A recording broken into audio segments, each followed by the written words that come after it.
पुरानी पेंशन बहाली की मांग को लेकर जो है कर्मचारी लगातार आंदोलनरत है और लगातार जो है सड़कों पर उतरने का काम करते हैं और सरकार को चेताने का भी काम करते हैं और पुरानी पेंशन योजना दोबारा से लागू करने की बात भी करते हैं। लेकिन जो है पुरानी पेंशन योजना अभी तक जो है लागू नहीं हो पाई। इसी क्रम में जो है एक बार फिर कर्मचारी और राष्ट्रीय पुरानी पेंशन बहाली संयुक्त मोर्चा सड़कों पर उतरा है और आज एक बार फिर आंदोलन कर रहा है। सर, आज लगातार जो है पुरानी पेंशन बहाली की मांग को लेकर आप सड़कों पर उतरने का काम करते हैं, सरकार का दरवाजा भी खटखटाते हैं। क्या लगता है आप कब तक जो है आपकी मांग पूरी हो पाएगी? देखो, हमारा सरकार को तो एक स्पष्ट संदेश है। सरकार ने देखो, जहाँ जहाँ कांग्रेस की सरकार रही 5 राज्यों में पुरानी पेंशन बहाल हुई और भारतीय जनता पार्टी के शासित राज्यों में पुरानी पेंशन बहाल नहीं हो सकती। क्या ऐसा स्थिति प्रदेश के अंदर हो गई है कि जो पुरानी पेंशन बहाल नहीं हो सकती है? और हम सरकार से स्पष्ट कहना चाह रहे हैं, क्योंकि आज भी अगर 2024 से पहले भी अगर सरकार पुरानी पेंशन बहाल के लिए नहीं सोचती है तो सरकार को 2024 में इसका नतीजा भुगतना पड़ेगा। एक तरफ सरकार कहती है कि हमारी आर्थिक स्थिति बहुत मजबूत हो चुकी है भारत की, और दूसरी तरफ पुरानी पेंशन देने के लिए सरकार के पैसा नहीं है। अगर भारत की स्थिति इतनी मजबूत है तो जब अंग्रेजों के जमाने से पेंशन बंद नहीं हुई थी, आज इतनी मजबूत हमारी स्थिति बंद हो गई है। हम गेहूं बाहर से खरीदते थे तब हमारी पेंशन बंद नहीं हुई।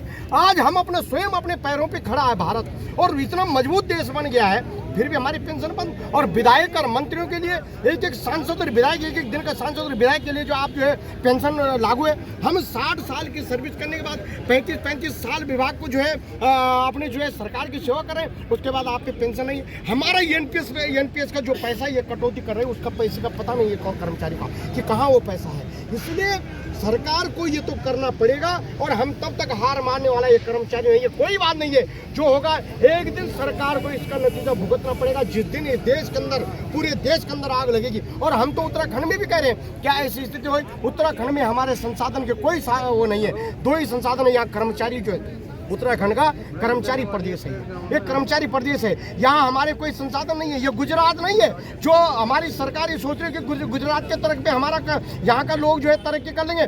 यहाँ कोई फैक्ट्रियाँ नहीं लग सकती। उत्तराखंड में केवल कर्मचारियों के दम पे सरकार चल रही है, और यहाँ हमारी सरकार में हमारा कर्मचारी पेंशन के दम पे ही रहेगा। पेंशन लेके हमें रहे। हम तो कह रहे हैं पहाड़ी राज्यों में पेंशन दे दो। हिमाचल में पेंशन मिल गई है, और हिमाचल में देखा है छोटे राज्यों में सरकार को पता चल जाएगा। अभी 3 राज्यों का सरकार सोच रहे हुए गलतफहमी में है, क्योंकि पहाड़ी राज्य कर्मचारियों के दम पे है, और पहाड़ी राज्य सरकार गिराने की क्षमता भी रखता है और सरकार बनाने की क्षमता भी रखता है। यहाँ 1-1, 2-2 वोटों से विधायक सांसद हार जाएंगे।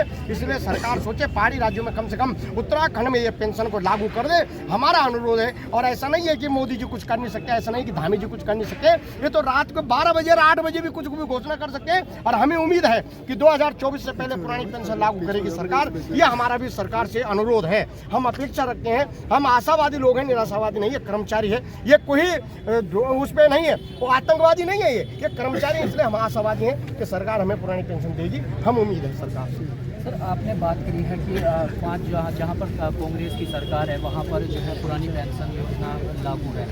अब क्या लगता है जहाँ पर बीजेपी की सरकार है, डबल इंजन की बात बीजेपी सरकार कर रही है, केंद्र में बीजेपी की सरकार है, राज्य में बीजेपी की सरकार है, तो डबल इंजन की सरकार होने के बावजूद भी बीजेपी इसको लागू क्यों नहीं कर रही है? आप इसकी क्या वजह मानते हैं? देखो, इसकी वजह ये है, कुछ लोग राजनीतिक पार्टियों के उस पर हैं। अगर सरकार इसको बीजेपी यहाँ लागू कर देगी तो जिन राजनीतिक पार्टियों को जो एजेंडा है वो सोच रही है, बीजेपी बहुत चालाक पार्टी है। बीजेपी का मतलब आप समझ गए होंगे, हम कुछ नहीं कह सकते, क्योंकि हम भी कर्मचारी, जिसकी सरकार है उसके कर्मचारी हम।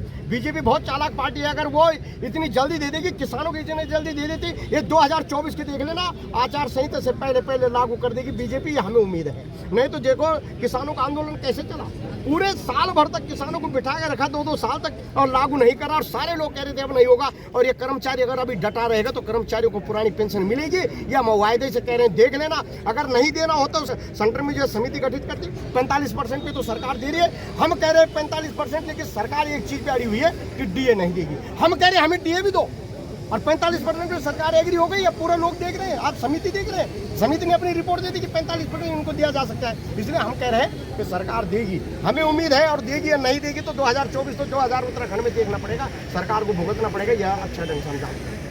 सर, अब लंबे समय से आप आंदोलन कर रहे हैं, लगातार सड़कों पर भी उतरने का काम करते हैं। अभी तक सरकार से आपकी क्या कुछ वार्ता हुई है? कितनी बार अभी तक वार्ता हो चुकी है और क्या कुछ वहाँ से आपको अभी तक आश्वासन मिला है?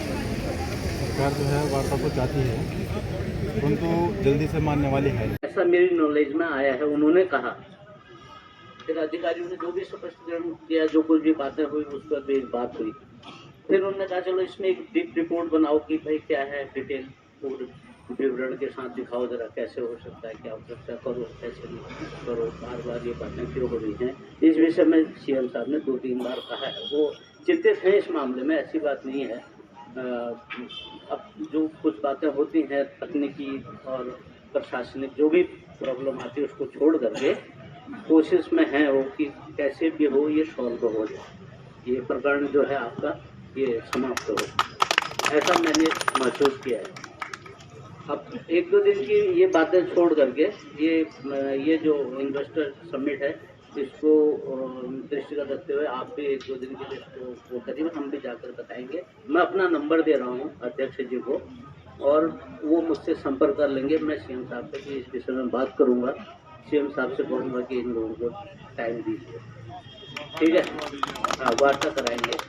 दूसरा ये है कि साहब जानते हो अभी 3 राज्य के इलेक्शन भी हुए, आजकल में उनकी घोषणाएँ होंगी, मुख्यमंत्री की तो उसमें भी शपथ में जाना पड़ता है, ये भी आप जानते ही हैं, ये तो आपको पहले से आप देख ही रहे हैं पूर्व से। तो वो जो भी टाइम आएगा मैं आपको जल्दी से जल्दी इस विषय में आश्वस्त करता हूँ कि बैठ करूँगा। मैं आपको अपना नंबर दे देता हूँ और उस नंबर को दे आप मुझसे बात कर लेना, ठीक है ना? ठीक है।